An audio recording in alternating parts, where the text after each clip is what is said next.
Pinagseselosan nga ba si River Cruz? Sa gitna ng matinding suporta ng sambayanan para sa Martha Cecilia's Christine, tumitindi na rin ang suporta para sa mga bida nitong sina Zanjo at Christine. In fact, isang fans day ang handog para sa kanila ng kanilang fans na Zanteen. Sobrang nakakatuwa at grabe yung effort nila lalo dun sa AVP. And itong paghahanda nila dito sa Zanteen party, sobrang overwhelming. At ang dami dun nila. Siyempre, hindi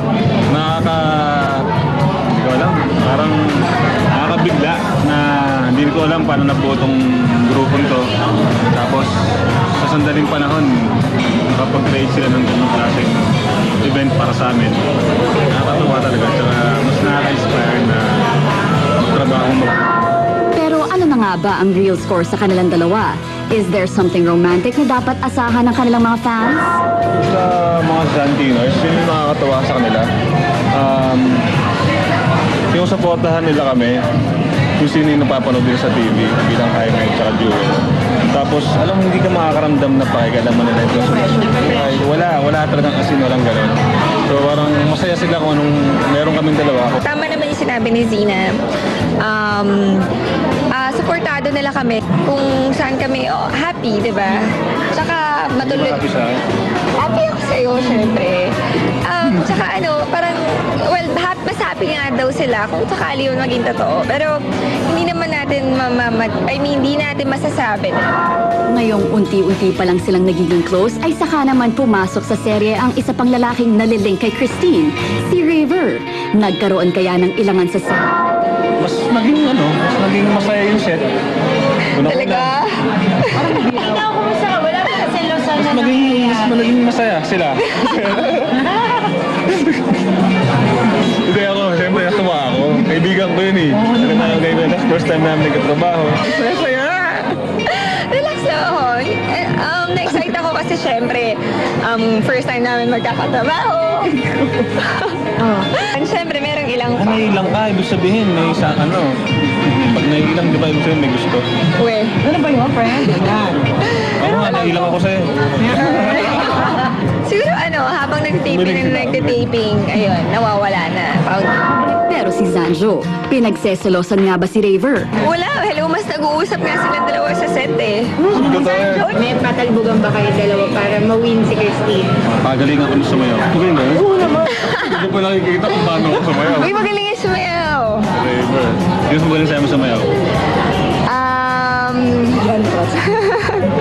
Hindi, walang ganun. Walang ganun, di ba? Wala namang kompetisyon. May kompetisyon ba? Mula kina Zanjo at Christine, isa pang controversial pair, ang stars ng Till My Heart Aches End na sina Kim Chiu at Gerald Anderson. Sa kabila ng matitinding intriga, ang samahan ng dalawa, mas lalo pa raw tumitibay. Now na! Kim Chiu at Gerald Anderson, nagkaayos na nga ba matapos ang mga intriga? Matitinding pagsubok ang pinagdaanan ng love team ng Kim Emerald recently. At kung dati raw ay nagkalamat ang kanilang samahan, ngayon, sina Kim at Gerald, naibalik na raw ang pagkakaibigan. You know, what doesn't kill you makes you stronger. At mas strong kami ngayon at mas bonded kami. And parang sa lahat na nangyari, parang kalimutan na natin yun, bahala na. Hindi itinanggi ng dalawa ang kaba nila para sa kanilang movie na Till My Heart Aches End na mapapanood na ngayong Miyerkules, October 27. Pero hopeful pa rin daw sila na patuloy silang susuportahan ng publiko at ng kanilang mga fans. Doon sa mga ganito kalaking project, syempre yung kabahan doon. But, yun nga, sobrang kami nagtitiwala sa director namin at sa project na binigay sa amin ng Star Cinema. And we believe we can fly. Kanta lang. Hindi, kinakabahan syempre and excited na rin na mapanood yung outcome ng pelikula. And ayun, sana maraming manood and sana maraming umabang and sumabaybay. At ang kabaraw ni Kim at Gerald, napawi dahil sa ipinakitang suporta ng kanilang mga fans sa kanilang mga mall shows, sa Robinson's Iloilo last Friday, sa Market last Saturday, at kanina sa SM Bikutan. Mula sa Iloilo, sa SM Bigutan Market, punong-puno.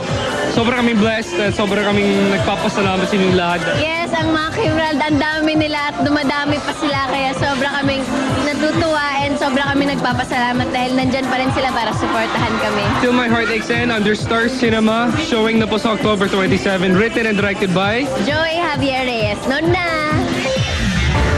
Up next, Derek Ramsey. Magpo-propose na nga ba kay Angelica Panganiban sa kanilang Christmas vacation? Aba, hihintayin natin yan. Eto naman, Jenny Miller. Ikinasal na sa kanyang non-showbiz boyfriend. All the hottest details next sa SNN.